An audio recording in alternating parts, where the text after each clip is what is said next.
Hello and welcome to episode number 21 of Hawk Talk. I'm Eddie Acapinti, and we really thank you for joining us here this evening. If you've missed any of our previous conversations, I want to remind you to visit monmouthhawks.com as well as youtube.com/monmouthhawks, and as well as all of our previous interviews are available in the video tab right here on the Monmouth Athletics Facebook page. As tonight we take you from the football field to the racetrack, and with NASCAR Team Penske pit crew member and Monmouth Football alum, we say good evening to my good friend Pat Gray. Pat, how you doing tonight? I'm awesome, Eddie. What's going on? Oh, I'm doing well. It was such a treat to be able to catch up with you during the week before we just jumped on. And before we talk about your unbelievable career path from football to NASCAR, first have to check in on you, on the family. How's everyone doing? Everyone's doing great down here. You know, it's a weird time with everything going on, but at least in our household, we're kind of blessed to continue to work. And man, getting back into NASCAR, we had about a month there, and it was tough, man. You get into a little funk, and all the daily things that you kind of take for granted, they're gone out the window. So we are extremely glad to be back racing. Everybody in my family down here, because they all moved down here in North Carolina. You know, that's one of our main talking points now is NASCAR. So it's pretty awesome. During the course of our conversation here with Pat this evening, we'll touch on all of it. His transition from football to NASCAR, moving from New Jersey to North Carolina, and the very interesting path and preparation he had as a football player that got him ready to take part with Team Penske and NASCAR. If you have a question for Pat, please submit it into our Facebook live chat, and I'll make sure to relay it right to Pat Gray, who played two different positions in his time at Monmouth. We'll get into that a little bit later on here in our conversation. But Pat, we must start with when people look and see, oh, I remember Pat Gray from the football field. Wait, what's he doing nowadays? Have your friends and family, as you've caught up with them over the last couple of years, have their questions been, hey, you're doing NASCAR now? I feel like everybody from New Jersey, which is where I grew up, that is pretty much the question I get, because as we talked before and earlier, I knew nothing about NASCAR, right? If you asked me anything about NASCAR, I was like, yeah, I think I've heard of Jeff Gordon, right? And that's it. So every single person that has heard my career path and what I'm doing now, it's kind of like, what? Exactly what you kind of said, like, that's what he's doing? So, yeah, it's always kind of funny, and I always tend to have to explain my story to how it kind of just fell into my lap, kind of, you know? And it's such an interesting story Pat shared with me during our preparation for this, and he's going to let the viewers know as well. It's amazing the different realms of athletics that your career, that your life has brought you through to ultimately get to this point. We'll look back on your Monmouth time as well on the football field, but I think it was just so interesting to hear about how you indeed got into the career that you're in now. It really is a remarkable story of networking, of different connections that ultimately landed you where you are now. And if you would enlighten the viewers, just take us through that journey. Yeah, like I said, it kind of fell into my lap right when I graduated from Monmouth. It was the winter of 2015. I moved to North Carolina. I wanted to be around my uncle in the fitness industry, the health and fitness industry, and that's what I studied at Monmouth, was the science and health studies. So I didn't know exactly what I wanted to do, but I did know I wanted to be near him. He was successful, and I thought I could learn a lot from him. So I ended up working at kind of like the headquarters of his training franchise, which was down here in Lake Norman in North Carolina, right north of Charlotte. And I started working there. I trained adult group classes and then high school athletes as well. And for about, let's say, 6 to 8 months, really got into working full-time there. And one of the golf pros who I trained, he was like, man, I got these hot passes. You want to go to a NASCAR race? I was like, what are those tickets? Like, I don't. He goes, do you know what a hot pass is? I'm like, no, I'm from New Jersey. You got to tell me what this stuff is. So He goes, dude, the hot pass is VIP. Like, you're in the garage, you get to see the cars, you get to watch the race from the pits. I'm like, man, I guess that kind of sounds cool. And he basically was like, man, I don't care if you're a NASCAR fan or not, you need to come to this race. You're going to have a fun time. I was like, all right. He goes, you got to do it once in your life. So we end up going to the track, and we get there. The track is massive. I've never seen a track before in my life. It was a mile and a half long, one lap. So we get there. He introduces me to his friend who's on the pit crew. And he goes, hey, Pat's an ex-athlete. This is something that he might even be getting into. And I was like, oh, really? I didn't know I signed up for that. And he goes, believe me, you're going to want to get into this. This is what the golf pro said. So he gave me some information with the coach. I was like, all right, cool. I'll hit him up after the race. But once we got into the track, to see the cars up close and the haulers and the pit boxes and pit road, like I said before, I knew nothing about NASCAR. I was in awe. It was so cool to see even stuff I didn't know what I was looking at. I was like, it was so cool. So we go on pit road, and then I also remembered, hey, I think there's a guy that was into this stuff that worked at the gym I worked at before I did. So I called him. He goes, hey, come down to pit stall 10. So I go down there, and I see Chris. And Chris is the guy I text. He goes, and I was like, man, Chris, this is so cool. This is such a cool job you have. And he was a jackman at the time for Team Penske. And he goes, hey, I can't talk long. I got to get ready for the race. Here's my coach. And the coach looks at me, and he goes, oh, that's our jackman. I was like, I don't know what that is. He goes, oh, yeah, that guy could be a jackman. He could be whatever you want. He goes, I've seen him. He's fast, athletic, and strong. And he goes, hey, we need a jackman. If you're interested, here's my card. If you don't call me Monday, I'm calling you Tuesday. I was like, whoa. All right, I'll call you. So I called him Monday, set up to meet at Penske Tuesday. He told me to bring some type of athletic clothes. So I get there. I didn't know it, but I'm doing a whole combine. I did the bench press, 225, broad, 5'10", 5, everything that we use for football that I've been training my whole life for, basically. And the next day I started working at Penske. And I think I told you, Eddie, the funny thing about that as well is I was kind of looking into selling commercial roofing at the time. So I was kind of dabbling, figuring out what to do. I basically called that guy back, and I said, hey, I think I got to put the commercial roofing career on hold because I think I'm going to work on the pit crew. So that's kind of how it landed in my lap, and it's been great ever since I kind of started. The way that you found your way into NASCAR is really one of those, when you're sitting in a class and the professor tells you, you never know who you're going to meet. You never know the connections that you're going to make and the networking that you can do.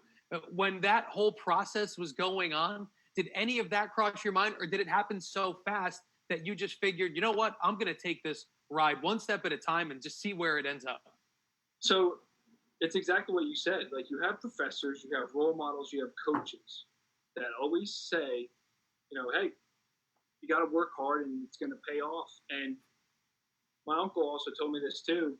And there's a book out there called The Compound Effect by Darren Hardy. It's the same thing. It's the same concept. Is you might not know what you're working hard for at the time, but you put your attention to football. Like when I was in college, I didn't know what I was working toward yet, but if you work hard at something will emerge, but it's very hard to trust that process, right? Like, you just think if you just keep working hard, it's either something will, either for me, how it kind of fell in my lap, or you'll start to brainstorm and think of something that you can create. But it is kind of funny. It's like, it really did happen like that for me. And it's funny how it all clicks back to people telling you, like, hey, just work hard, it's going to pay off. And now that it's happened to me, I can honestly say, like, yeah, you can trust that process. Like, if you just work hard at whatever you're doing, something will happen good for you. And it's so interesting the way that you found NASCAR, uh, almost, not by accident, but like you said, kind of following that line down where so many of us novices have now been introduced to it because it was one of the few sports that was going on during this entire situation. The limit to my NASCAR knowledge was anything I watched in a movie, Ford versus Ferrari, the language I heard there is what I would kind of be using. So the fact that the spotlight really has been on NASCAR, as you and I talked about previously, it really has been amazing for the growth of the sport. Oh, it's been awesome. And NASCAR, they're always trying to think of ways to evolve, and they wanted to, take advantage of a great opportunity, but at the same time, they're very conscious of the threat that is out there, and they have taken great procedures to help protect team members and limit who is at what situation. So, like I said, it's been great to get back, and I think it's been great for the NASCAR community, but it's also been great for just sports fans. Like, I've had all friends from college contact me that haven't watched NASCAR, but it's giving them something to look at, something to cheer for, something to just watch on TV instead of watching the Texas in the Rose Bowl in 2000, on repeat every Sunday, so. There was, I've watched the Vince Young, Matt Leinart game about as many times as I can during this time. It's been on ESPN Classic nonstop. And if you have a question for Pat, submit it into our Facebook live chat, as our first viewer has done here this evening and a regular contributor here on our Hawk Talk series. Lynn from Jackson has a very interesting question that's going to really carry us into the next part of the conversation. Pat, you used the word coach earlier when talking about one of your first connections in NASCAR. And Lynn wants to know, how is the coaching for pit crew members compare to the coaching you got when you were a football player?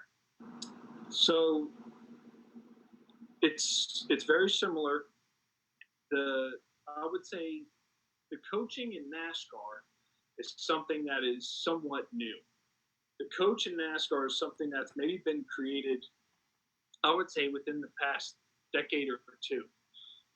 And that is because the pit crew has evolved from, instead of people that went on the road that were mechanics doing the stop, the pit crew has evolved into way more of an athletic movement and as fast as you can. So the pit crew, as it evolved, it kind of figured out like, hey, we need to have kind of coaches, because basically we're starting to get fast guys that are just kind of moving around the car, but there's also we have plays, we have strategies, we have, every time we watch film, we try to figure out how to shave a tenth or two of us, so a coach is that person that you need to either tell you, hey, this is where you need to pick it up, or hey, I need to say good job, right? And it's very different because it's very, like I said, it's very new, but the movements are so unorthodox, and maybe it's not just from pit crew, but I'm also learning it's so funny because we'll have a guy that's maybe 20, 21 years old, but then we also have guys that are 45 years old and everywhere in between. So I guess compared to football at the collegiate or high school level where you're only dealing with kids, it's very interesting to see how a pit crew coach has to deal with a 20-year-old compared to a guy that might be the same age as the pit crew coach. You used some phrases that are they're really parallels to the two worlds that your athletic career is, between football and now between NASCAR. And that leads me into our next question. Greg is in Tom's River this evening, and Greg has a really good question. He wants to know, and you've mentioned it a little bit, you've alluded to it, but how often do you and your crew watch film and do self-evaluation to improve your performance on a race day? So we watch film a lot. We also have unlimited access to watch it ourselves. Like I was telling you earlier, Eddie, we talked yesterday. We have the same system that I'm pretty sure Monmouth is using for film for practice games and breakdown. So we also have DV Sport Galaxy, and we use that for practice. We use that for race, and we even have to the extent where we have GoPros on the side of our helmets, so we can watch how intricate of something is not right, or the lug nuts do not look correct. So we watch film all the time. We watch it every day we go into practice. It's either we're watching the film from the race, or we're watching the previous day's practice. Or for me, I watch the film all the time just to see, hey, it was a great race day, but I still think there's some time that can be made up in certain scenarios. And the biggest takeaway from the film and film study is that is what football taught me, is how to study film. And I think that has been a huge success for me at Penske and in NASCAR, because I know how to study film. I know how to look at bad things on myself, where I find a lot of people in the sport will tend to just watch good things. And that's something you have to learn in football, because you either have to learn, are you going to start or you're not. If you're just going to watch the good stuff, it's not going to happen. The detail that goes into a race, how would you compare that to the detail that goes into a game plan for football? Similar, more? Because again, there's a lot of parallels between these two worlds that you're mentioning as you go into detail about film. So now the details that we know Coach Callahan at Monmouth is so stringent on, how do you compare the details between the two sports?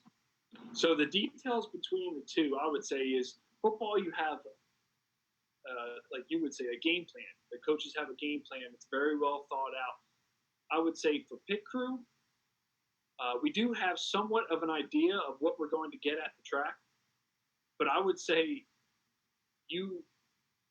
there's about a 50% chance you're going to be able to actually do what you think you're doing in pit crew. The biggest thing with pit crew is adapting to any situation, still do a fast pit stop, because at the end of the day, the crew chief and the sponsors and your boss and Roger Penske, they don't want to hear those excuses of, well, this was not in the game plan. It's like, no, well, I don't care if that was in the game plan or not. I still want this end result. So I would say the pit crew, but at the same point, that goes along with football as well. You have a game plan, but sometimes that game plan might change within the first quarter, within a play, within the halftime. You might have to scratch the game plan and go to something else. So I would say in that aspect, very similar to football. But I would say with pit crew, it's very much of adapting on the fly and still performing at a high level and expecting. I mean, you really can't expect anything. Well, I can only imagine the unexpected things, right, that happen on a race day. And it truly is remarkable. You know, again, when you look at it from the outside, so many of us who admittedly before all of this weren't the biggest NASCAR fans look and say, oh, you know, I'm sure anyone on a pit crew is just someone who's ultra into cars. And then to hear the athletic ability that you need. You mentioned it. The first person you met kind of looked at you, saw 6'3", 215. This guy was a college football player, Division I football player. He should be on the pit crew. When you started and you kind of got familiar with the job, were you surprised at the physicality that went into being on the pit crew? I was surprised with the physicality, and I was also surprised at how unorthodox every movement of the pit crew was. Since I was jackman, the first thing I had to do was try to jack the car, and I got stuck on the handle. That thing didn't even move. Now, understanding leverage, I played at 215, but now I'm also around. I've got around 225, 230 on a good day. So it helps to be kind of a little bit heavier for this position. But I would say it definitely surprised / humbled me very quickly. And understanding those movements just did not make sense. And I felt like it really did not translate anything into any sport. So that is one job I tip my hats off to the picker coaches to try to understand the type of person that would adapt into a position, because anybody can take a stud that could be, because we have ex-professional athletes, ex-collegiate athletes from all different sports, you name it. And you might have a guy coming right off of Panthers team after a year or two, but he might not just get it. And I think this is something where it's extremely humbling. And this is where I think you need to take a break. It's like, wow, I feel like a horse that was just born and I can't even walk. That's what you feel like you just took your first steps. And now you really have to put your time in and watch film and watch the good people, watch what they're doing good, watch what you're doing bad, and figure out how to move your body to make it look like what they're doing. And I would say that was it. It took about probably 2 years till I really felt completely comfortable with the movements. Now, there was times where I had great pit stops for a bunch of races, but I did not feel comfortable. It might have looked comfortable, but deep down, I know I was like, man, I am out of control. But I'm glad that pit stop worked. So I think, it's a very humbling experience. To those lines, our next question comes in for Pat Gray. And if you have a question for the former Monmouth football player and current Team Penske crew member, please submit it to our Facebook live chat. And Pat, to build on that previous answer that you just gave, a name that's familiar to you, Tim Ream is checking in this evening. And Tim's got a really good question that builds on your previous answer. He mentions that as a former Monmouth Strength and Conditioning Athlete of the Year, as you were, you've always been dedicated to your physical preparation. However, how has your training evolved to get ready for optimizing your performance now on the pit crew? Thanks for the question, Tim.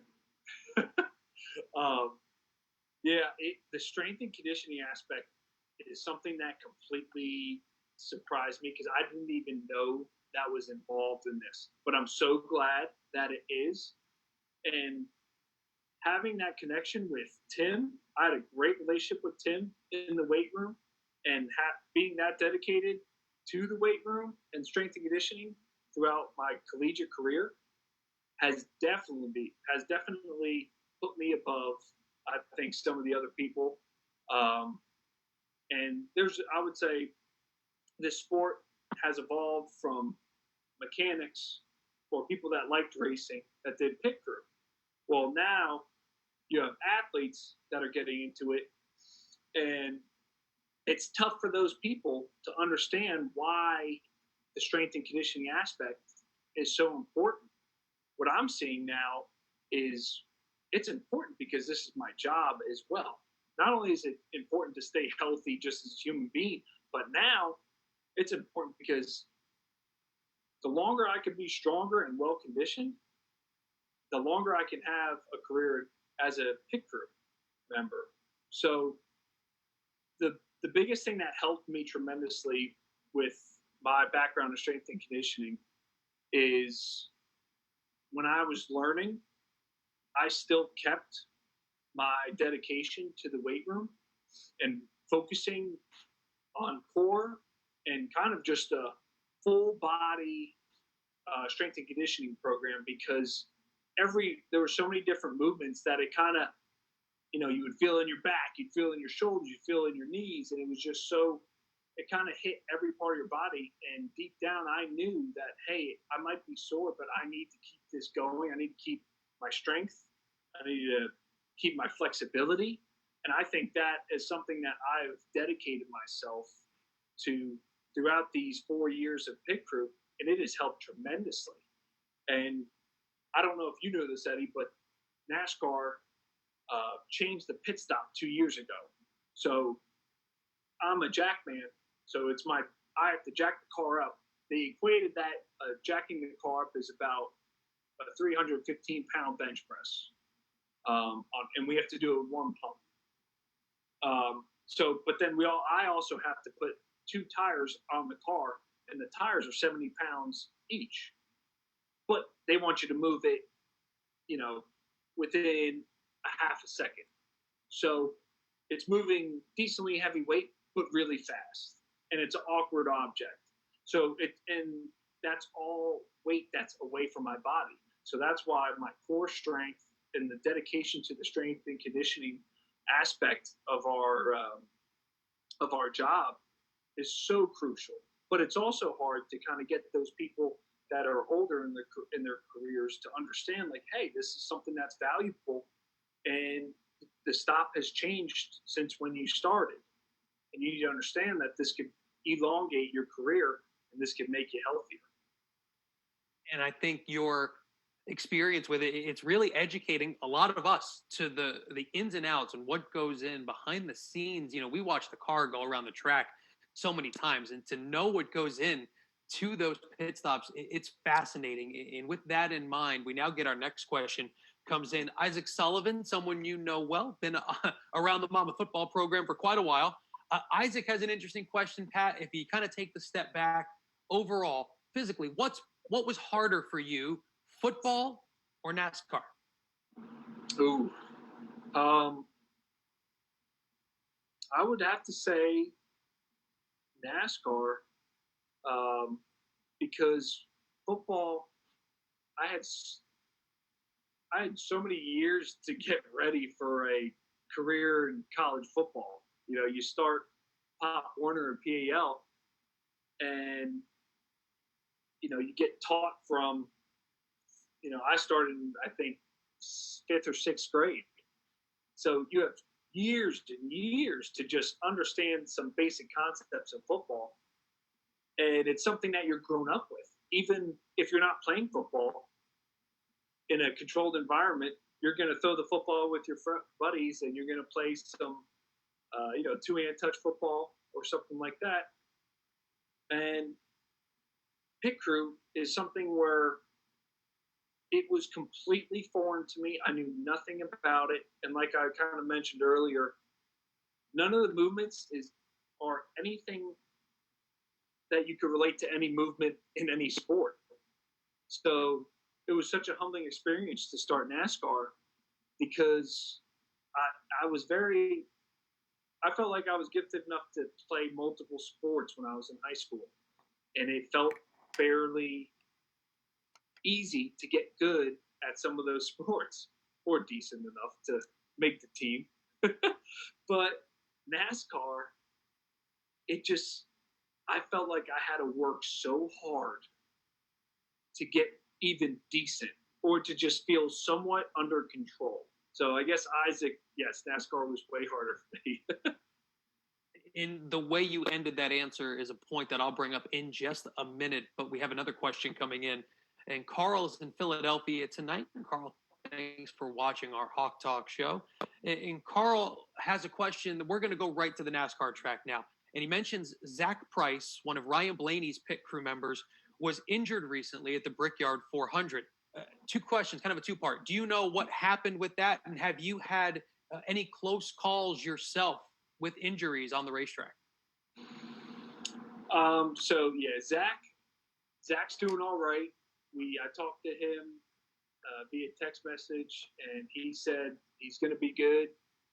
They're trying to figure out the specifics and everything, but he's not going to need any surgery or anything like that. So he'll be back on the track as soon as possible, which is great to see, because very rarely do you see stuff happen on pit road, but it does happen. But it's always good to see, him come from that. And I knew he was going to be all right when they picked him up on the stretcher, which is their protocol if anything happens. And he was smiling. So he's doing all right. And I've definitely had some close calls. But Eddie, I could show you some videos. I've actually looked on some of the film, and I've had some ones where I've gotten pinched into, you're talking about 5 inches, and you just got to get skinny with the jack. But for the most part, the positive thing to pit road is they're not moving the same speed they are around the track. And by the time they're coming into the pit box, they're not going the full speed on pit road as you were to think. So yes, I've had very close calls, and there are some tracks where, cars are going to be whizzing by you, especially if you're further down pit road. And when I get to the bottom of the jack handle, sometimes I'll give a little peek to the left just to make sure, like, all right, because you can feel the wind on your Achilles sometimes, and it kind of freaks you out. Speaking with Pat Gray, former Monmouth football player, current Team Penske pit crew member with NASCAR. If you have a question for Pat, please submit it into our Facebook live chat. And the career path from the gridiron to NASCAR is truly remarkable. But Pat, we even go a step further. In your time at Monmouth, you excelled at two different positions. First as a defensive back and as a safety, and then as a wide receiver. And as we were catching up and getting ready for our conversation here tonight, I thought it was just so interesting how you took the experience of switching positions in college and all of the work and preparation that went into that into helping you with your current career. If you wouldn't mind sharing that, it truly is fascinating. Yeah, I credit a lot to that switch into how I attacked my career in NASCAR and the start of it, because my true senior year at Monmouth, I didn't redshirt my true freshman year. So I played safety for 3 years, and I was going into my fourth year, and I had a horrible hamstring pull. And it was tough. It was tough to get back at it. And I remember it was a choice where, hey, I could play the last maybe 4 games of my senior career. And I was just like, man, that is not the way I wanted to go out. But I was kind of thinking about it, and I played receiver in high school, and that's what I really loved to do. I learned to love safety when I was in college, but I also love being a wide receiver as well. And I remember, man, I will say, if I have to come back, I'm going to be a receiver. And so we decided we didn't even need to do a medical redshirt. I think we just redshirted because I didn't have one, or I didn't use it already. So we redshirted, went into spring ball, and I just kind of remember, like, man, I thought I was a little bit better at planting, or, all the stuff that goes into being a receiver. All of a sudden it's like, man, well, I really haven't been a receiver in 4 years.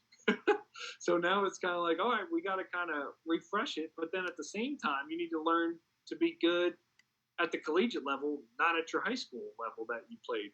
So got into spring ball, and I remember coming out of spring ball, and I might have moved up the depth chart from, I don't know, 5th string to 4th string. And I just remember thinking, like, okay, I need to figure something out.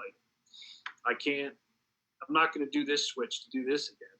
So the summer came, and that was where I really dedicated myself to the film room. And Coach DeMusio helped me out a lot too, where we do double sessions, but instead of going to take a nap, I'd be watching film in between the sessions. And that's where I had to learn. It's like, man, I thought that looked good. But, all right, well, let's look at who's starting. Let's look at me. Why would I not be playing? So that's the point in my kind of career that's helped me in NASCAR, where I had to learn how to watch film and then apply it, and be really harsh with myself and critical with myself, because I had to figure out, man, well, this guy's better than me. So that's a hard statement to kind of gut. Is, all right, that guy's better than me. Why? So then you watch film, apply it, and it actually ended up working great, because my senior year I ended up getting to start. But that was very tough for me, because I don't think I've had to work that hard towards something in an athletic career at that point. But I accredit that huge. I think that has a lot to do with my success early on in my pit crew career, because I had to do the same thing. But I think it might have been even a little harder. And on top of that, it transfers from your collegiate sport into this is now my job. This is not it is a sport, but now it's a job. So this is where I have to figure out, all right, well, if you don't succeed in this, then you will get fired and you will not have a salary. So that's where it kind of hit me, where it's like, okay, well, this needs a lot of attention now. And that attention, as you mentioned, was part of what made you successful in both football and NASCAR. You know, when you look back on that senior year, you know, third on the team in receptions behind a guy who played in the NFL and Reggie White Jr. You know, you look at that roster, Hakeem was on the roster too. He played in the NFL and some super talented players. But it's so interesting how that experience in switching positions, which at the time, like you said, you had experience as a receiver, but then to do all that work, did you ever think you'd have to do all that work and then some on top of that to get ahead in your next career, which ended up being what you're doing now in NASCAR? No. And both were humbling experiences where everybody has locker room talk where they're like, man, I used to play running back. I would smoke your stats, right? And it's always funny because that's kind of how I thought. I was like, man, well, I can play receiver and I'll start without a doubt. And then it happens, and then you're kind of like, oh, man, did I just make a mistake? But you can't say that because, you know, I'm committed to it. You know, it's like you're committed to that, so make it happen. You have to make it happen. So that, I think both of the scenarios, Eddie, is in the back of my mind. I'm not going to accept failure in either of those situations. Like, it was all or nothing. And that's where the harsh criticism towards myself kind of helped propel me in both scenarios. As we speak with Pat Gray, if you have a question for Pat, feel free to submit it into our Facebook live chat. And our next question comes in. Ryan is in Brick tonight. And Ryan, Pat, wants to take us back to the college time and wants to know if you have a favorite or most memorable moment playing football at Monmouth. Well, it was a big step for us, but I really loved that Villanova win. It was my freshman year, and that was I just remember it was such a huge win for us to beat a team in that conference, and it was cool for my time at Monmouth. I'm kind of straggling away here, but to see from where we were my freshman year to where we were into the Big South by the time I was leaving, it was such a cool transition period. But yeah, I would say like that first win at Villanova, I feel like was all right. Hey, we're starting to move things along. We're starting to make a name for ourselves here, and I just remember it was a cool win, and I think that was my first interception as a true freshman. So I'll always remember that. And I remember nothing where I went blank, and everybody told me to run the one way, and I think I just ran right into a lineman. Like, probably the slowest guy in Villanova tackled me because I was just like a deer in headlights. I was like, I got the ball. Well, that interception, by the way, one of 4 that year, which tied you for first in the NCAA among all freshmen. So a successful defensive back, a successful stint at wide receiver, and now a tremendously successful stint in NASCAR. Now let's take that memory up a notch. Is there a memory in your young working career with Team Penske, with NASCAR so far that stands out to you? I mean, I would have to say it's got to be this year. We won 2 huge races. As I'll kind of educate some of the non-NASCAR listeners here that are future NASCAR watchers, the Coca-Cola 600 is a race we won this year, and that's one of the big 3 races in the NASCAR schedule. You have the Daytona 500, you have the Indianapolis race, which we just had, and then you have the Coca-Cola 600, and that's a huge one because it's one of the longest races. And it's it's one of the races that our drivers never won, but I've also never won a cup race up until this year. I've won at different levels of racing, but I've never won a cup race, which is the goal. And when we won the Coke 600, it was a great win because I feel like we had great pit stops. We had a great, like you said, great game plan. It would be a great race strategy and a great job calling the race from our crew chief. And it was just an all-around team win, which is hard to see in NASCAR sometimes. Sometimes the pit crew might have a bad day, but the driver pulls one out. And as a pit crew, you kind of like, man, we could have made that a little easier. And it's tough to feel for the win. But that win right there, not only being my first cup win, but at the Coke 600 and the fact that it was such an overall team win, it really felt awesome. And I'll always remember that win.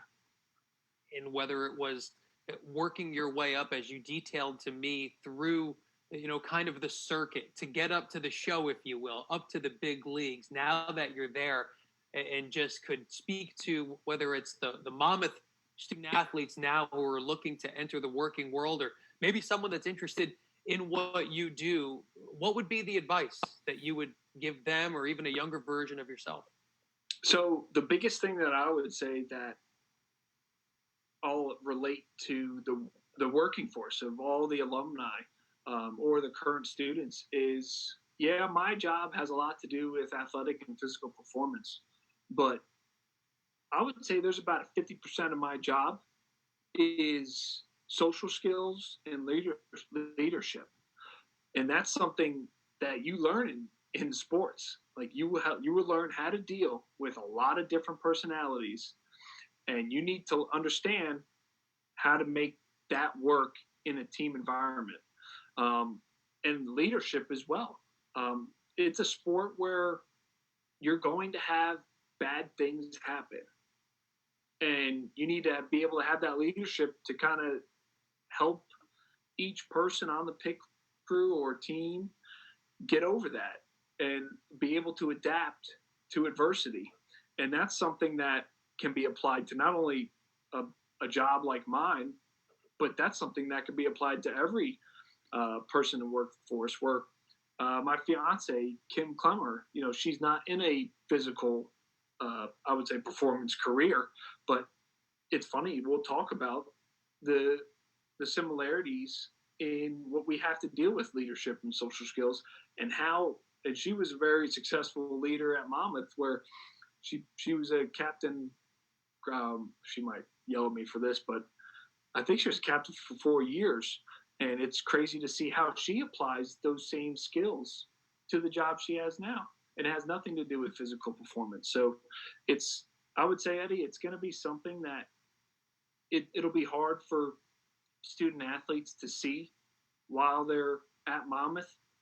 But as they're in the workforce, I think they'll see, man, these skills are definitely propelling me. And it's something that I didn't even know I was working on, but I am working on it. And my coaches kind of made me work on it almost. And you don't even know that they were doing it. It's like they're tricking your mind or something, Well, clearly that tricking worked from a successful time as a college football player and now with NASCAR. Pat, it really was a pleasure catching up with you, and I wish you and Kim continued success, continued health. And again, thank you so much for joining me tonight. Yeah, it was a blast. Thank you so much. That's Pat Gray, again, former Monmouth football player, currently doing big things with Team Penske in NASCAR. If you missed any of my conversation with Pat here this evening, please go to MonmouthHawks.com as youtube.com/MonmouthHawks. It will also have this link as the video tab right here on the Monmouth Athletics Facebook page. For Pat, I'm Eddie and our entire crew with the Monmouth Digital Network saying good night here on Hawk Talk.